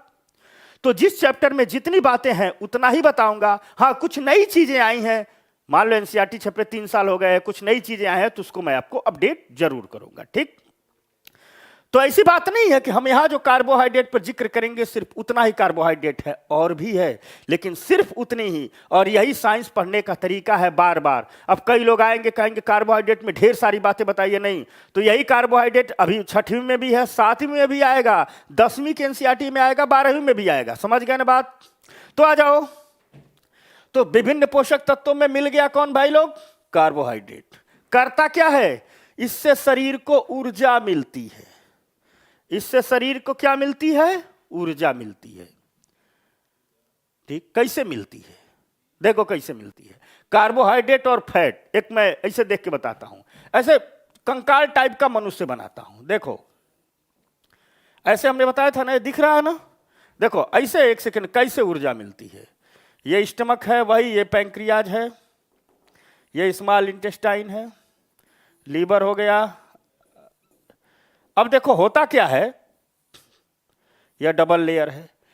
हमने क्या खाया, जैसे मान लो आलू खाया, आलू खाते हो तुम लोग, तो चलो आलू खाया, आलू में कार्बोहाइड्रेट है, दांतों ने इसे तोड़ा छोटा छोटा टुकड़ों में, यह यहां आया स्टमक में, यहां और छोटा हुआ, प्रोटीन आगे आया, यहां जब आता है ड्यूडेनियम में, तो कार्बोहाइड्रेट छोटे छोटे टुकड़ों में टूटते टूटते अंततः, अगर हम इधर से देखें तो अंततः यह टूट जाता है, एक ही बनाते हैं, ठीक, अंततः यह टूट जाता है ग्लूकोज में। यहां किस में टूट गया? ग्लूकोज में। कार्बोहाइड्रेट हो या फ्लैट, अंततः किस में टूटता है? ग्लूकोज में। अब इस ग्लूकोज को पानी अपने आप में क्या कर लेगा? वाटर। अब पानी अपने में क्या कर लेगा? इस ग्लूकोज को पानी घोल लेता है। ठीक, घोल करके किस में मिला देगा? ब्लड में मिला देगा। यानी ग्लूकोज किस में मिल गया? ब्लड में। अब यही जो ग्लूकोज ब्लड में मिल गया, इसे पाइप के थ्रू ब्लड को कहां ले जाएगा? सेल में। ब्लड पहुंच गया सेल में, सेल में होती है माइटोकांड्रिया, और माइटोकांड्रिया में क्या पहुंच गया? ग्लूकोज। यानी इसको चित्र दिख रहा है, देखो माइटोकांड्रिया में क्या पहुंच गया? ग्लूकोज। दूसरी तरफ इसी ब्लड के माध्यम से माइटोकांड्रिया में क्या पहुंच गया? ऑक्सीजन। अब यह ऑक्सीजन क्या करता है? इस ग्लूकोज को, यह ऑक्सीजन क्या करता है? इस ग्लूकोज को जला देता है, बर्न कर देता है। और जला देता है तो क्या निकलती है? एनर्जी, ऊर्जा निकलती है। इसी को हम रिस्पिरेशन में पढ़ेंगे, श्वसन में पढ़ेंगे। यहां हम हल्का सा बता रहे हैं, जब रिस्पिरेशन पढ़ाएंगे तो बहुत विस्तार से इसको बताएंगे। मतलब हमने आलू खाया, कार्बोहाइड्रेट फाइनली किस में टूटा? ग्लूकोज में। ग्लूकोज को पानी अपने में घोर लिया, पाइप में पहुंचा दिया, ब्लड में। अब यह ब्लड जा रहा है तो ब्लड क्या लेकर जा रहा है? ग्लूकोज लेकर के जा रहा है। अब ग्लूकोज पहुंचा सेल के माइटोकांड्रिया में, वहीं पर ऑक्सीजन पहुंच गया। कैसे पहुंचा है? रिस्पिरेशन में पढ़ाएंगे। ऑक्सीजन ने ग्लूकोज को जला दिया, ऊर्जा मिल गई। यानी ऊर्जा किसके जलने से मिली? तो ऊर्जा मिली इस ग्लूकोज के जलने से। ऊर्जा मिली इस ग्लूकोज को जलने से। ग्लूकोज कहां से आया? यहां से। और ये ग्लूकोज कहां से आया? डाइजेशन की प्रक्रिया में जो आलू आपने खाया था उसमें जो कार्बोहाइड्रेट था वही फाइनली ग्लूकोज में टूट गया। फैट में भी यही होता है। समझ में आ रही बात? अर्थात हम कह सकते हैं कि शरीर को ऊर्जा देने का काम कौन करता है? फैट और कार्बोहाइड्रेट दोनों ऊर्जा देने को काम करता है। ठीक, यानी शरीर को फाइनली क्या चाहिए? यह सेल है, यह मान लो कोशिका है, इसमें है माइटोकांड्रिया, यह है माइटोकांड्रिया। अब समझना, इस माइटोकांड्रिया में आ गया क्या? ग्लूकोज, और इसी माइटोकांड्रिया में आ गया क्या, ऑक्सीजन। ठीक, यह ग्लूकोज दो सोर्स से आता है, ब्लड लेकर के आ रहा है इस ग्लूकोज को दो सोर्स से।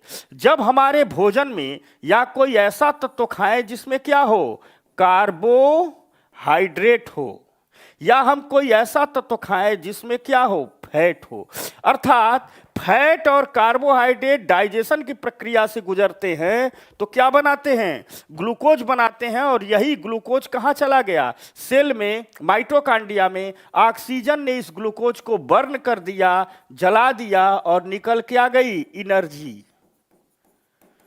समझ में आ गई बात। तो हम कह सकते हैं कि फैट और कार्बोहाइड्रेट दोनों का काम क्या हो गया, हमें एनर्जी देने का काम हो गया। तो अभी अब मान लो दो विकल्प हो, एक तरफ कार्बोहाइड्रेट हो और दूसरी तरफ क्या हो, फैट हो। तो दोनों तो ऊर्जा दे रहे हैं, लेकिन सवाल आ जाए कि दोनों में कौन ज्यादा ऊर्जा देता है। तो याद रखना, दोनों में फैट ज्यादा ऊर्जा देता है, वसा ज्यादा ऊर्जा देती है। मान लो 1 ग्राम कार्बोहाइड्रेट हो, 1 ग्राम फैट हो, और सेल में दोनों जल रही हैं, कोशिका में जल रही हैं, तो तुलनात्मक ऊर्जा कौन देगा, फैट ऊर्जा देगा। यानी सीधी सी बात कहें कि कार्बोहाइड्रेट और फैट दोनों का काम है ऊर्जा देना। इसी को पढ़ते हैं, एक एक लाइन में समझते हैं, सिर्फ उतनी बातें जितनी। तो कार्बोहाइड्रेट क्या देता है, ऊर्जा देता है। तो मिलता कहां से कार्बोहाइड्रेट है, मैं कुछ मुख्य सोर्स बता रहा हूं, सिर्फ उतना ही जितना एनसीईआरटी में लिखा गया है। तो मिलता है आलू से, आलू खाते हो तो क्या खाते हो, कार्बोहाइड्रेट खाते हो। गन्ना से, पपीता से, चावल से, मक्का से, और ये शकरकंद है, स्वीट पोटैटो। ठीक, इतनी चीजों से क्या मिलता है, कार्बोहाइड्रेट मिलता है। समझ में आ गई बात। तो अब देखो, एक सवाल क्या आता है, किसमें क्या पाया जाता है। तो यह याद बस एक बार देख लेना, यह sweet potato, potato, sugar cane, papaya, rice, मक्का, इस सब में से क्या मिलता है, कार्बोहाइड्रेट मिलता है। क्लियर हो गया बात भाई लोग। ठीक, अब आ जाओ। तो पोषक तत्वों में पहला था कार्बोहाइड्रेट, इससे यह होता है।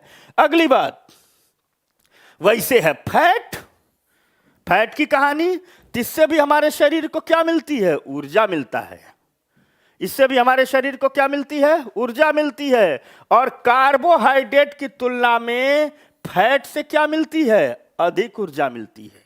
यानी कार्बोहाइड्रेट की तुलना में फैट से क्या मिलती है, अधिक ऊर्जा मिलती है। दो बातें हमने समझा दिया।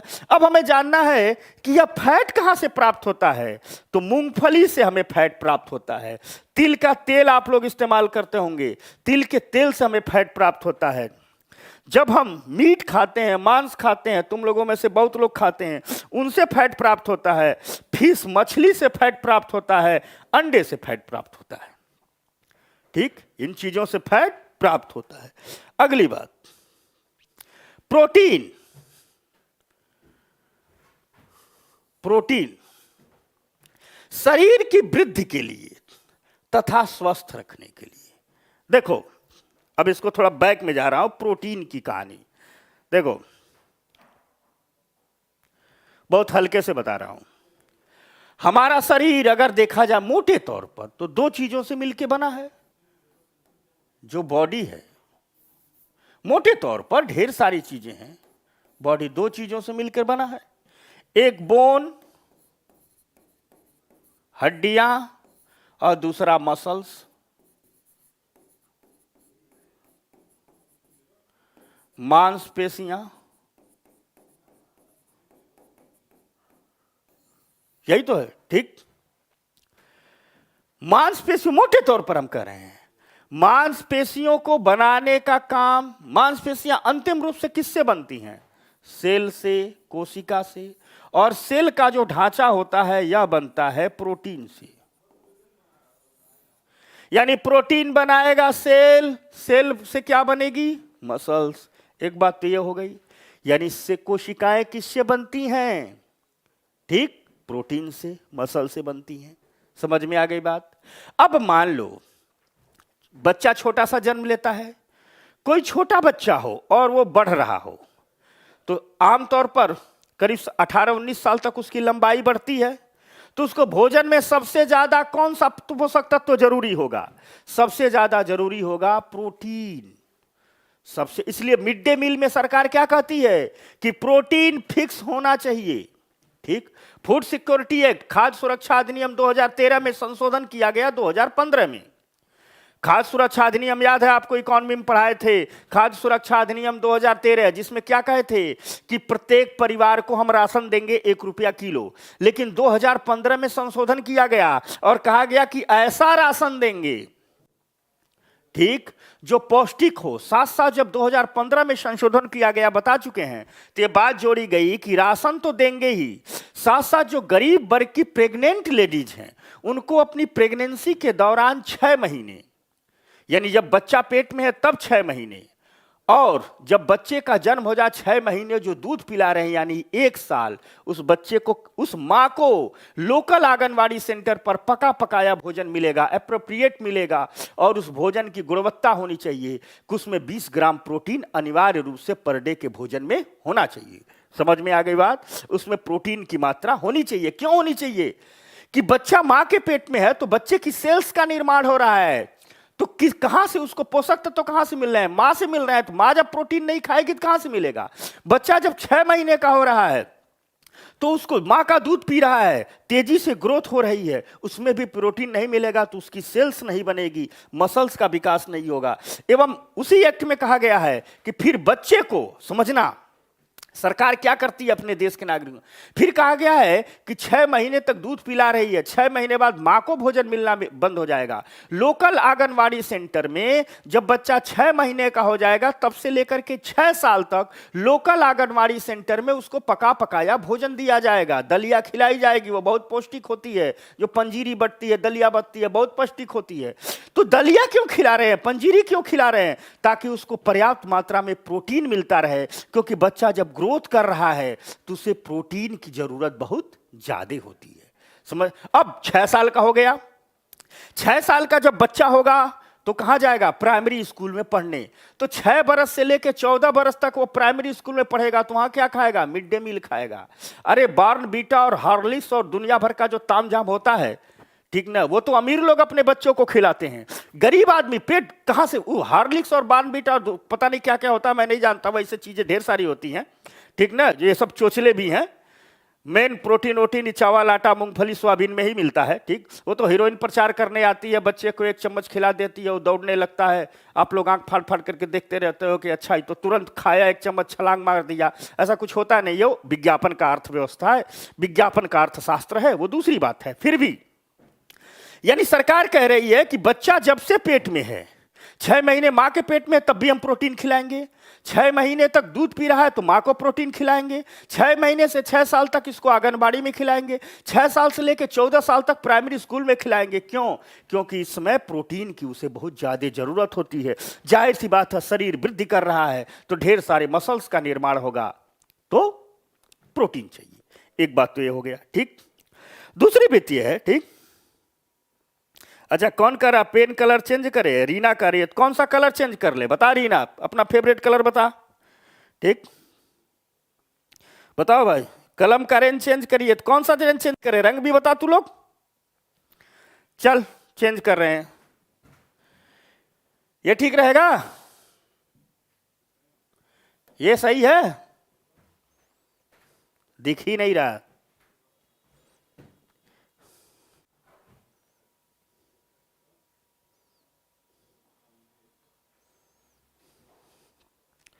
क्लियर हो गई बात? अब देखो,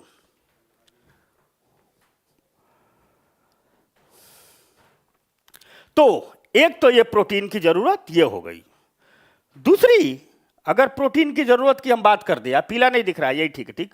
दूसरी, अगर भाई हम चेंज करते हैं, दूसरी प्रोटीन की जरूरत हो, यानी शरीर के निर्माण के लिए प्रोटीन जरूरी है। दूसरी चीज, एक समय आता है जब वृद्धि होनी रुक जाती है। 18-19 साल के बाद वृद्धि होती है नहीं, जितनी लंबाई बढ़ गई उतनी बढ़ गई, ठीक।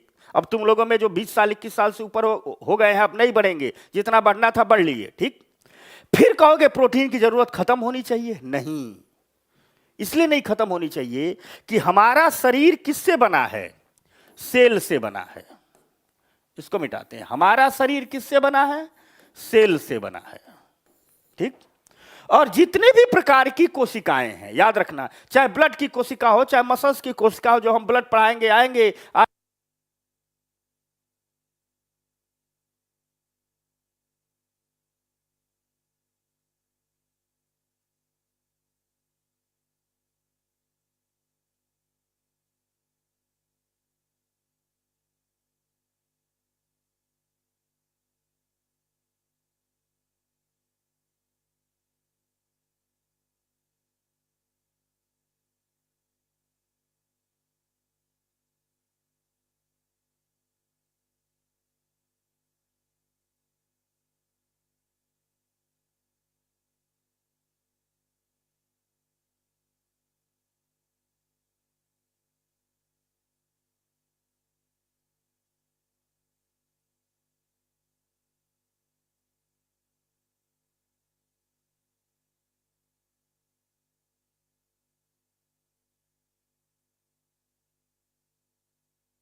गया? अरे तू लोग कहता है मेरी आवाज भग गई, मेरी थोड़ी भगती है, इस बैटरी की आवाज भगती है। ठीक। कहां से आवाज भगी थी? मेरी आवाज नहीं भगती है, बैटरी डाउन होती है। तू लोग तो मुझको गूंगा बना देगा। तो चल भाई, अब आ गई, आ गई, आ गई। अरे देख लिया, आ गई। अब बता तू लोग। ठीक, आ गया ना? तो मेरी आवाज, अरे सरकार मेरी आवाज मत भगाओ, तुम लोग को पढ़ाऊंगा कैसे? ठीक, चल कोई बात नहीं। तो यानी हम कह सकते हैं, हम क्या समझा रहे थे कि शरीर की नई कोशिकाएं बनाता है प्रोटीन। तो जब नई कोशिकाएं, यानी बचपन में बच्चे को क्या करेगा? बड़ा बनाएगा। अब मान लो किसी के शरीर में प्रोटीन की कमी हो जाए, बौना रह जाएगा। बौना देखते हो ना, इतने इतने छोटे छोटे लोग होते हैं। ठीक। साथ साथ स्वस्थ रखने के लिए, मतलब बीमार शरीर कब पड़ता है? जब कोशिकाएं मर जाती हैं। मान लो आरबीसी का 120 दिन है, जितनी कोशिका मर रही हैं उतनी बन नहीं रही है, प्रोटीन की कमी हो गई। तो यानी आरबीसी की कमी हो जाएगी, लाल रक्त कणिकाओं की कमी हो जाएगी, तो व्यक्ति को एनीमिया हो जाएगा। अर्थात शरीर की वृद्धि के लिए भी प्रोटीन जरूरी है और शरीर को स्वस्थ रखने के लिए भी प्रोटीन जरूरी है। ठीक, इसीलिए इस प्रोटीन को बॉडी बिल्डिंग मटेरियल कहते हैं। इसलिए इस प्रोटीन को क्या कहते हैं? बॉडी बिल्डिंग मटेरियल कहते हैं। समझ में आ गई बात? तो प्रोटीन क्लियर हो गया। अब इस प्रोटीन कहां मिलता है? चना खाओ, मूंग खाओ, दाल खाओ, मटर खाओ, इन सबको खाओगे तो प्रोटीन मिलेगा। तो शाकाहारी लोगों का हो गया ना। तो मांसाहारी लोग क्या करेंगे भाई? ठीक, तो जो मांसाहारी लोग हैं वो क्या खाएंगे? अच्छा, शाकाहारी लोगों के लिए सोयाबीन है, तो तुम लोगों में से जो शाकाहारी लोग हैं वो चना खाएं, मूंग खाएं, तुअर दाल, सोयाबीन, मटर खाएं। और जो लोग नॉनवेज खाने वाले हैं, मांस में प्रोटीन मिलता है, मछली में भी प्रोटीन मिलता है, दूध में प्रोटीन मिलता है, अंडे में प्रोटीन मिलता है। ठीक, अर्थात हम प्रोटीन के सोर्स की बात करें तो चना, मूंग, तुअर दाल, सोयाबीन, मीट, मछली, अंडा, ये सब प्रोटीन के क्या हो गए? सोर्स हो गए। तो ये कहानी रही प्रोटीन की। अभी आगे बहुत सा प्रोटीन आएगा, फिर मैं आगे जब प्रोटीन पढ़ाऊंगा तो बताऊंगा प्रोटीन बनता कैसे है। तो मैं बताऊंगा एमिनो एसिड से बनता है। फिर 20 प्रकार के प्रोटीन आ जाएंगे, इसेंशियल प्रोटीन आ जाएंगे, नॉन इसेंशियल प्रोटीन आएंगे। फिर बताऊंगा 20 प्रकार में एक एक प्रोटीन क्या क्या बनाता है। ठीक, या प्रोटीन कैसे बनता है, तो उसमें से फिर डीएनए संदेश देगा, एक आरएनए दौड़ के जाएगा, एमिनो एसिड को जोड़ेगा, कहेगा भैया प्रोटीन बना लो। लेकिन ये अभी नहीं, ये अगली क्लासों में। समझ गए बात को ना? ठीक, क्लियर हो गया ना? अभी तो हम सिर्फ प्रोटीन का इंट्रोडक्शन दे रहे, अभी अगली क्लासों में 3-4 बार प्रोटीन आएगा। फिर इसेंशियल, यहीं फिर बांट देंगे, प्लांट प्रोटीन, एनिमल प्रोटीन, फिर बताएंगे essential protein, non essential protein, फिर 20 प्रकार बताएंगे कौन क्या क्या करता है, फिर प्रोटीन कैसे बनता है। तो बताएंगे वो डीएनए दौड़ के जाएगा, एक दूसरे डीएनए को पकड़ेगा, कहेगा आरएनए चल संदेश लिख भग, तो मैसेंजर आरएनए हो जाएगा, संदेशवाहक हो जाएगा, फिर आरएनए जाएगा, फिर संदेश देगा, फिर प्रोटीन को अमीनो एसिड को पकड़ पकड़ जोड़ेगा, फिर प्रोटीन बनेगा। समझ गए ना बात? तो आगे ढेर सारी कहानी आएंगी। ठीक, तो प्रोटीन की कहानी हो गई।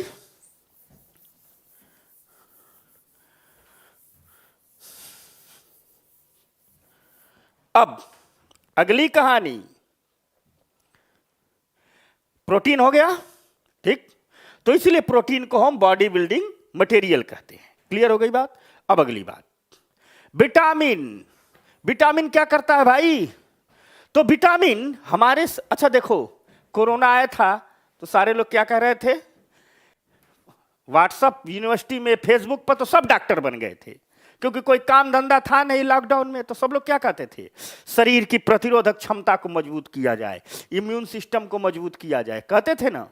तो सब लोग सलाह देते थे कि संतरा खाइए, आंवला खाइए, विटामिन सी लीजिए, विटामिन डी लीजिए, विटामिन के लीजिए। मतलब जो विटामिन होता है, देखो याद रखना, एक होता है, हम आगे पढ़ाएंगे भी, जब हम आपको WBC पढ़ाएंगे तो पढ़ाएंगे, शरीर का अपना सेल्फ डिफेंस सिस्टम होता है। शरीर, एक बात जान लो ना, मनुष्य है, हम मानव की बात करें तो मनुष्य को खतरा उससे नहीं है जिसे वो देख रहा है। आपका दुश्मन आपको पता है ये हमारा दुश्मन है, तो पटक के मार नहीं दोगे उसको, लाठी डंडे से मार दोगे, ताकतवर रहोगे, नहीं गोली बंदूक से मार दोगे। जैसे मार दोगे, थाने में FIR करोगे, जेल में डालोगे, खतरनाक है हमारे लिए। जीव जंतु आ जाएगा तो उसको मार दोगे। लेकिन मनुष्य को सबसे खतरा उन अदृश्य दिखने वाले बैक्टीरिया और वायरस से है, और हमारा शरीर इस बैक्टीरिया और वायरस से हर क्षण लड़ रहा है, अभी भी लड़ रहा है। आपको सोते जागते, आप सो रहे हैं, वो लड़ते रहता है। और इस हमारे शरीर के इस बैक्टीरिया और वायरस से लड़ने की क्षमता को ही बॉडी का इम्यून सिस्टम कहते हैं, प्रतिरोधक क्षमता कहते हैं। आगे की क्लासों में पढ़ाएंगे, पूरा चित्र बना समझाएंगे क्या है प्रतिरोधक क्षमता, होती कैसे है, समझना। यह प्रतिरोधक क्षमता हमारी बनी रहे, इसके लिए जरूरी होता है विटामिन। विटामिन का बहुत बड़ा रोल है। यानी अगर किसी शरीर की प्रतिरोधक क्षमता मजबूत है तो मतलब उस शरीर की रोगों से लड़ने की क्षमता मजबूत है। तो हम कह सकते हैं, यहां बहुत विस्तार से जिक्र नहीं करेंगे, यहां विटामिन रोगों से हमारी क्या करता है? रक्षा करता है। यूं कह दे, हमारी इम्यून सिस्टम को मजबूत करता है।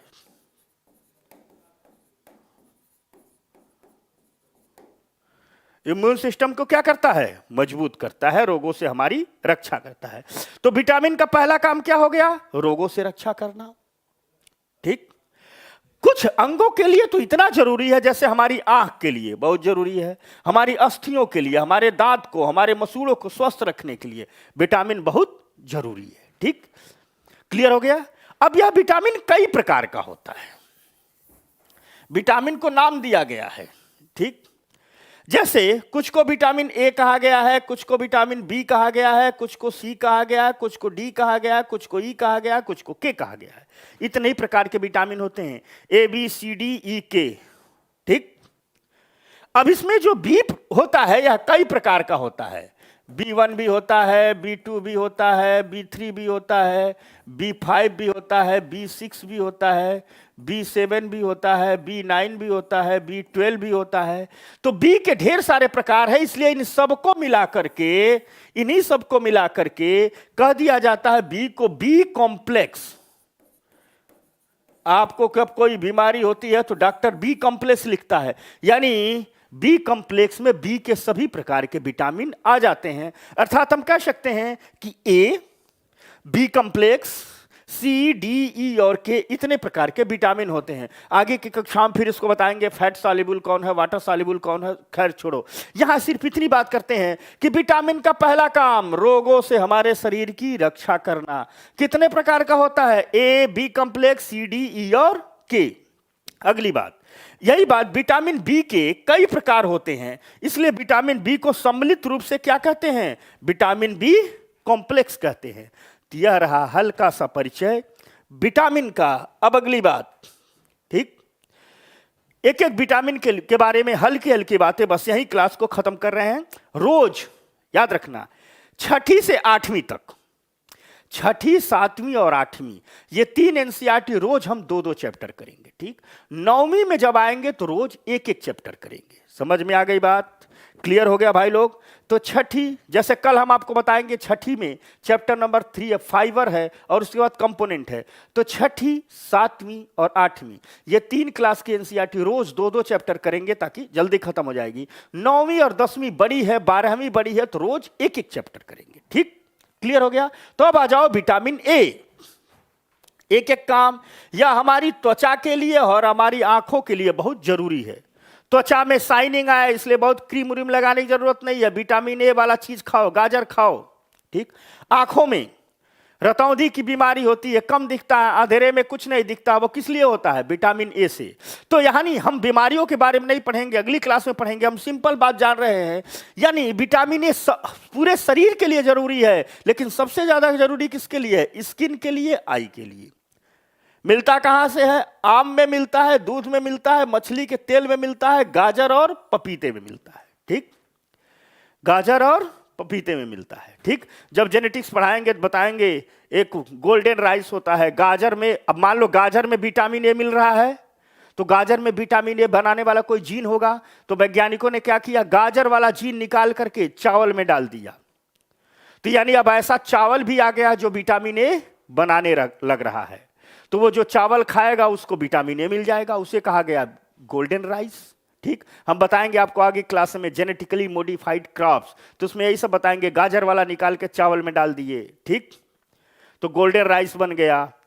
अभी एक चावल आया क्रिस 3, ठीक, बबूल का जीन निकाल करके चावल में डाल दिए, रेगिस्तान में उसकी जुताई बुआई करेंगे ताकि कम पानी में उग सके। तो वैसे ही ढेर सारी बातें पढ़ेंगे धीरे धीरे। तो यानी विटामिन ए किसके लिए जरूरी है, त्वचा और आंख। कहां मिलेगा, आम खाओ, दूध पियो, मछली खाओ, मछली का तेल लो, कर्ड ऑयल, गाजर और पपीता। तो शाकाहारी लोग गाजर खाएं, पपीता खाएं, दूध पिए, आम खाएं। मांसाहारी लोग तो सब खा सकते हैं। वैसे ही है विटामिन सी। कोरोना में क्या कहा जा रहा था, सबसे ज्यादा विटामिन सी खाओ। यह विटामिन सी हमारे शरीर की प्रतिरोधक क्षमता को, इम्यून सिस्टम को बहुत मजबूत करने में भूमिका निभाता है। जो कोविड आया था तो सब सरकार करे थे खूब विटामिन सी खाओ, आंवला खूब खाओ। यह कहाँ मिलता है, हरी मिर्च में, नींबू में, आंवला में, संतरा में, टमाटर में, अमरूद में। तो विटामिन सी बात नंबर 1 करता क्या है, प्रतिरोधक क्षमता मजबूत। मिलेगा कहां, मिर्ची, नींबू, आंवला, संतरा, टमाटर, अमरूद। तो मिर्ची नींबू खाते रहो, विटामिन सी लेते रहो, प्रतिरोधक क्षमता मजबूत करते रहो। वैसे ही है अब कई लोग मिर्ची नींबू लटकाते हैं घर के सामने, तो मिर्ची नींबू लटकाने की जरूरत नहीं है, खाने की जरूरत है। समझ गए?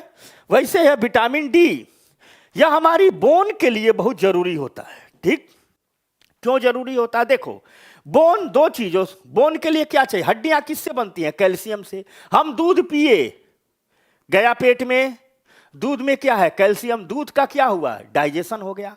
और दूध के डाइजेशन मतलब क्या? दूध में से कैल्शियम का निकल जाना। लेकिन दूध में से कैल्शियम तो निकल गया, कैल्शियम हमारी छोटी आंत से हड्डियों में पहुंचेगा और बढ़िया से जुड़ के हड्डियां बनाएगा। उसके लिए क्या चाहिए? विटामिन डी चाहिए। इसीलिए आप देखते होंगे जब छोटा बच्चा होता है तो डॉक्टर क्या कहता है कि तेल लगा करके धूप में बिठा करके खूब मालिश करो। आप कहा जाता है ना, स्वास्थ्य के लिए क्या जरूरी है? किसी व्यक्ति के हड्डियों में दर्द हो, धूप में तेल लगा के उसकी मालिश कीजिए। छोटा बच्चा होता है तो घर में माँ दादियां उसकी मालिश करती है। क्यों मालिश करती हैं? तेल से मालिश करेंगे तो उसके त्वचा के सारे पोर खुल जाएंगे और सनलाइट पड़ेगी तो उससे विटामिन डी उसके शरीर में बनेगा। तो अगर विटामिन डी पर्याप्त मात्रा में रहेगा तो जब वो दूध पिएगा उसका कैल्शियम जाएगा तो कैल्शियम अच्छे से हड्डियों को बनाएगा। अब जब किसी की हड्डियां कमजोर हो जाती है तो डॉक्टर ब्लड टेस्ट लिखता है। तो ब्लड टेस्ट में दो ही चीजें लिखता है, कैल्शियम का टेस्ट लिखता है और विटामिन डी टेस्ट लिखता है। क्यों लिखता है? अगर कैल्शियम कम है तो कहेगा दूध पिलाओ, लेकिन कैल्शियम कम है, विटामिन डी कम है तो कहेगा विटामिन डी खाओ। यानी विटामिन डी जरूरी है कि जो भोजन में कैल्शियम ले रहे हैं उसका बेहतर उपयोग किया जाए ताकि विटामिन डी हड्डियों को मजबूत बनाए। तो कहां से मिलेगा? तो कृष्ण की तरह मक्खन चुराइए खाइए, अंडे खाइए, दूध पीजिए, मछली खाइए। यहां से आपको क्या मिलेगा? विटामिन डी मिलेगा। ठीक, अगली बात, बस वैसे ही है मिनरल, खनिज। ठीक, एक एक लाइन में 2 मिनट की क्लास और। मिनरल, हमने क्या कहा था? मिनरल की शरीर को बहुत थोड़ी मात्रा में जरूरत होती है, इसलिए इन्हें क्या कहते हैं? माइक्रो कंपोनेंट कहते हैं। ठीक, लेकिन भले ही थोड़ी मात्रा में है, देखन में छोटन लगे घाव करे गंभीर। रहीम का दोहा सुने हो ना, सत्संया के जावरे जो नावे को तीर, देखन में छोटन लगे घाव करे गंभीर। मतलब कुछ चीजें बहुत छोटी होती हैं, काम बड़ा कर देती हैं। कुछ लोग नहीं देखते हो, छोटे छोटे हैं, बड़े खतरनाक हो जाते हैं। तो वैसे ही मिनरल्स है छोटा, अल्प मात्रा में जरूरत है, रोल बड़ा है। तो शरीर का उचित विकास, अच्छा स्वास्थ्य तभी रहेगा जब मिनरल होगा। तो मिनरल में जो महत्वपूर्ण मिनरल है उसमें है, ठीक, आयोडीन। ठीक, शरीर की संतुलित वृद्धि के लिए कैसे, आगे क्लास में बताऊंगे कैसे आयोडीन होता है। व्यक्ति के शरीर में आयोडीन बैलेंस है तो बैलेंस ग्रोथ होगी। बैलेंस ग्रोथ का मतलब क्या है? जितनी हमारी लंबाई है उसके अनुपात में हमारा दोनों हाथ भी होना चाहिए, दोनों पैर। मान लो किसी का एक हाथ छोटा ऐसे हो जाए, एक हाथ बड़ा एक हाथ छोटा, तो कैसा लगेगा? अच्छा लगेगा? बहुत बुरा लगेगा। कोई व्यक्ति बहुत छोटा हो जाए, बौना रह जाए, सर्कस में जो लोग होते हैं, या कोई बहुत लंबा हो जाए, वो भी अजीब सा लगता है, राक्षस टाइप का। समझ में आ गई बात ना? शरीर का ग्रोथ ही होना जरूरी नहीं है, बैलेंस ग्रोथ होना जरूरी है। आयोडीन का काम है बैलेंस ग्रोथ करना। अब कल्पना करो, ठीक, किसी का पैर ही बहुत बड़ा हो जाए तो बैलेंस ग्रोथ है? नहीं। तो आयोडीन, अब विस्तार से जब आगे पढ़ाएंगे हार्मोन तो ये सब आएगा, लेकिन फिलहाल एक एक लाइन में जानो। जितनी एनसीईआरटी बात लिखती है कि आयोडीन शरीर की संतुलित वृद्धि के लिए जरूरी है। तो आयोडीन का काम याद रखना, संतुलित वृद्धि। मिलेगा कहां से? तो मछली खाओ, पालक का साग खाओ, चाय में अदरक डाल के पियो। चाय में अदरक डाल के पीते हैं लोग ने, ठीक। तो मछली खाइए, मांसाहारी लोग मछली खूब खाएं, शाकाहारी लोग पालक खूब खाएं, पिज्जा बर्गर कम खाएं, कुछ नहीं होता फालतू चीज, और चाय में अदरक डाल के पिए, बैलेंस ग्रोथ होगी, आयोडीन मिलेगा। वैसे ही फास्फोरस है, यह दांतों व हड्डियों की मजबूती के लिए जरूरी है। हड्डियां दो ही चीजों से बनी होती है, कैल्शियम और फास्फोरस। आगे की क्लास में पढ़ाएंगे फास्फोरस क्या होता है, कैसे खुले में रखोगे तो जो हवा मिलती है जल जाता है। शमशान घाट में हड्डियों का फास्फोरस अपने आप जलता है तो लोग समझते हैं एक भूत है, समझ। तो फास्फोरस की कहानी पूरी बताएंगे, सबकी कहानी बताएंगे। तो यानी फास्फोरस क्या करता है? दांतों की हड्डियों, दांतों को मजबूत करता है, ठीक। तो चमचमाते हुए दांत के लिए कोई जरूरत नहीं है। 10 रुपए का क्लोजअप वाला जो मंजन का प्रचार आता है ना कि मजबूत दांतों के लिए क्लोजअप, सब विज्ञापन है। मजबूत दांतों के लिए क्या चाहिए? फास्फोरस। तो कहां से मिलेगा? तो दूध पीजिए, केला खाइए, अलसी खाइए, चावल खाइए, इन सब में मिलता है फास्फोरस। अर्थात आयोडीन जहां शरीर की संतुलित वृद्धि करता है, फास्फोरस दांतों और हड्डियों को मजबूत करता है। मिलता कहां एग्जाम में? दूध, केला, अलसी और चावल में। वहीं लोहा, आयरन, ठीक, आयरन भी एक मिनरल है। तो आयरन कहां मिलता है? ठीक, आयरन लाल रक्त कणिकाएं, आरबीसी, हमारे शरीर में जो लाल रक्त कणिकाएं होती हैं जिसके कारण ब्लड लाल होता है। ब्लड एक चैप्टर है 9वीं की एनसीईआरटी में, इसमें आरबीसी के बारे में विस्तार से बताएंगे। तो आरबीसी बने इसके लिए जरूरी होता है। यही लोहा जब कम हो जाता है तो इससे एक बीमारी हो जाती है जिसे हम एनीमिया कहते हैं। तो आरबीसी मिलती है पालक से, किसी भी हरे पत्तेदार सब्जी से, पपीता से, सेब से। ठीक, वैसे है कैल्शियम हड्डियों की मजबूती हेतु दूध में मिलता है, अंडे में मिलता है। तो ये वो चीजें हैं जो हमारे शरीर के लिए जरूरी हैं, ये वो मिनरल हैं। हमने कहा था छोटा ही चाहिए, रोल बड़ा है। क्लियर हो गया? तो ये पूरा क्या हो गया? आपने कार्बोहाइड्रेट जाना, फैट जाना, प्रोटीन जाना, विटामिन जाना, मिनरल जाना, यानी हमारे शरीर के पोषक तत्वों को आपने जान लिया। अब दो है जो पोषक नहीं है फिर भी जरूरी है, बता चुके हैं। वैसे ही ये फाइबर या कोई पोषक प्रदान नहीं करता, शुरू में समझा दिए थे, स्टाइल वही रहेगी, समझाएंगे फिर जो एनसीईआरटी लिख के होती है उसे दिखाएंगे ताकि 2 बार हो जाए, याद हो जाए।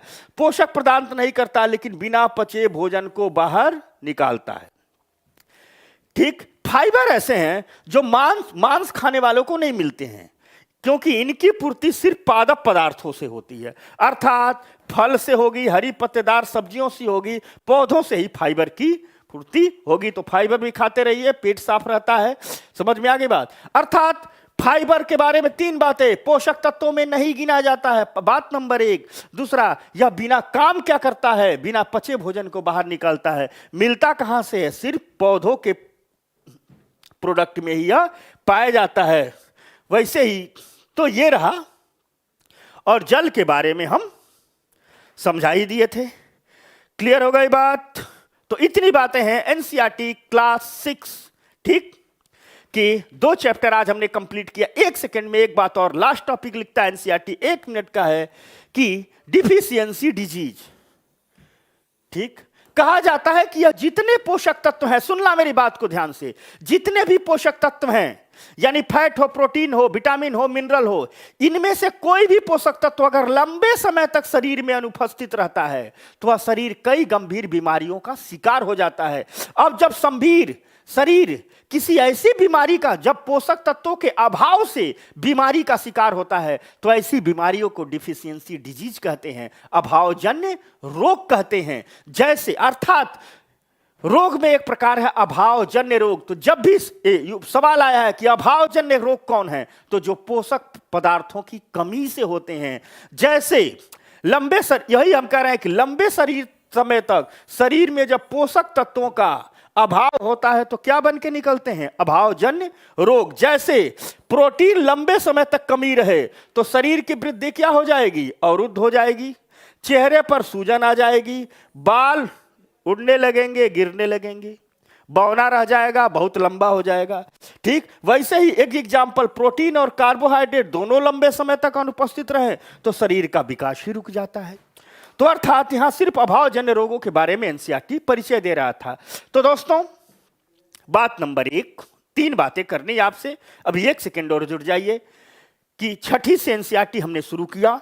आप दिमाग पर मत जोर डालिएगा, हंसते खेलते रहिएगा जैसे अपने में रहते हैं, और सिर्फ क्लास में रेगुलर रहिएगा।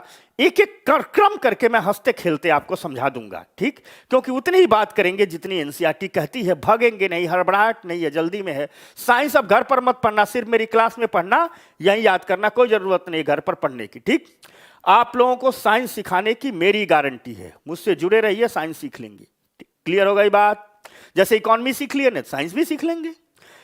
ठीक, तो 6ठी, 7वीं और 8वीं का तक 2-2 चैप्टर रोज पढ़ाएंगे, उसके बाद एक एक चैप्टर पर बात आकर के खुलेगी। तो आज 6ठी एनसीईआरटी का पहला और दूसरा चैप्टर हो गया, कल तीसरा और चौथा चैप्टर हो गया।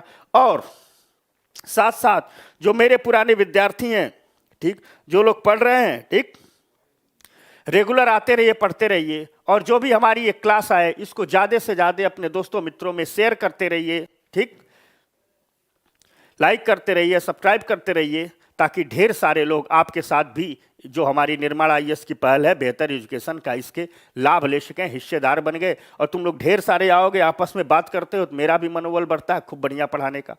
समझ में आ गई बात? तो कई दिन बाद मिले हैं, ठीक, तो कोई बात नहीं, मैं अपने विद्यार्थियों को बहुत याद, ठीक। अरे नागराज कौन है बे? इसमें नाग भी है, नेवला भी है, नाग भी है, सांप कहां से आ गया? कह रहा नागराज है तो नेवला है, कोई कभी ट्रंप आता है, चल ठीक है बुला लो, हिरन भी बुला लो, शेर भी बुला लो, हाथी भी बुला लो, सबको बुला लो, इसी में पढ़ते रहे। तो ठीक है दोस्तों, कोई बात नहीं, आज चैप्टर नंबर 1 और 2 को पढ़ा, कल एनसीईआरटी के चैप्टर नंबर 3 और 4 को पढ़ेंगे। मिलते हैं कल 12:30 बजे, ठीक। धन्यवाद, अच्छा लगा आप लोग आए।